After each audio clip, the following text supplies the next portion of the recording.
დეპორტი ავტომატურად არის თუ არა ესპანეთში. ესპანეთი განსხვავებით სხვა ქვეყნებისგან ავტომატურად დეპორტს არ გაძლევთ.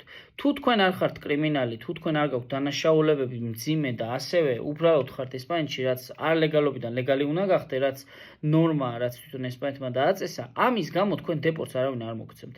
მაქსიმუმ შეიძლება მოგცემთ მძიმე გაფრთხილება, რაც არის 501 ევროს ჯარიმა, რომელიც ასევე დაარქივება შეიძლება, ან ასევე გასაჩივრება. გააჩნია ორი პერიოდი შეიძლება იყოს, ყველაზე მძიმე შემთხვევაში თუ გამაჩერეს, მაგალითად მომცეს 1 თვე, ან მაგალითად მომცეს 3 დღე იმისთვის, რომ რომელ პირობებში აღმოჩნდები.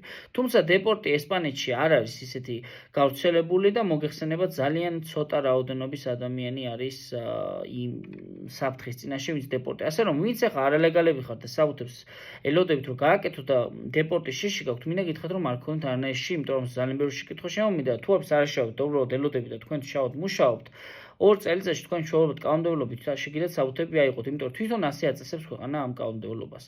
მეტი კითხვები თუ გექნებათ და მინდა გითხრათ რომ შვიდათ იყოთ, დამეთეთ კომენტარებში ან კონსულტაციისთვის მომწერეთ WhatsApp-ში. მადლობა თქვენი ყურადღებისთვის და წარმატებებს გისურვებთ ყველას. ნახვამდის.